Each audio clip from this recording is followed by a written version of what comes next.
Alam mo yung tunog ng orasan? Kapag bata ka, parang wala lang. Pero kapag alam mong konti na lang, ang lakas pala ng bawat segundo.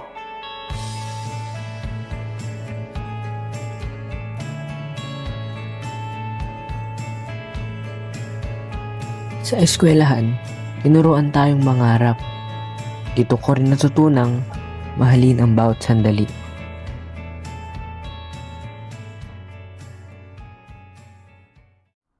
Alam mo boy, kahit di ka naman na pumasok kahit magpahinga ka na lang sa bahay mo. Yun na nga eh. Huwag magpahinga. Bang, Ayoko saya mo. kaya nga naman Oras. oras. Only have a few months Sabi to go, nila, possibly a months, few weeks. hindi araw, We'll do hindi everything we taon, can to keep you comfortable. months. But it's Kung hanggang still dito na put lang, yourself in your gusto kong may silbi ang bawat segundo. Hindi para sa akin lang, kundi para sa iba.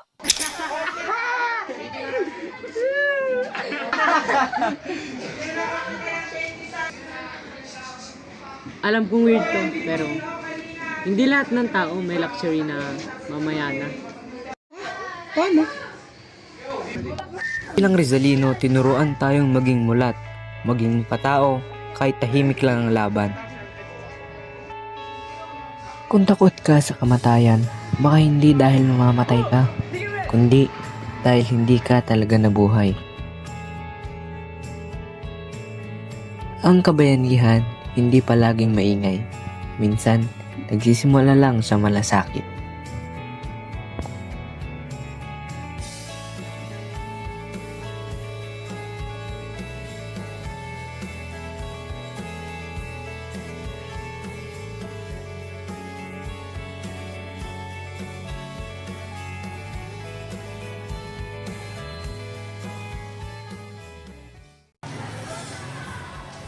Sarap ng simoy ng hangin.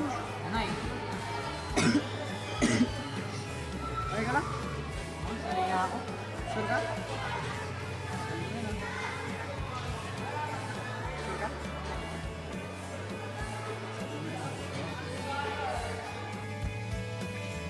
Oh, Toy, kanina ka patulog dyan. Oy! Hala! Jonard! Jonard! Jonard! Jonard! Jonard!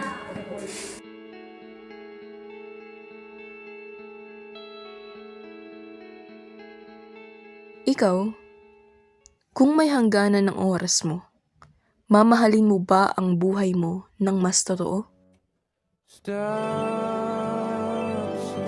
Kung may hangganan man ng oras, mas pipiliin namin ipagpatuloy ang aral.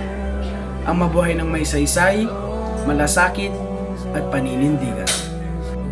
Ang kabayanihan ay hindi palaging maingay at hindi palaging napapansin. Minsan, ito'y tahimik na paggawa ng tama kahit walang pumapalakpak. Hindi lahat ng laban na may sigawan at palakpakan. Minsan, ang tapang ay ang pagpili ng tama kahit mag-isa ka. Kahit mahirap.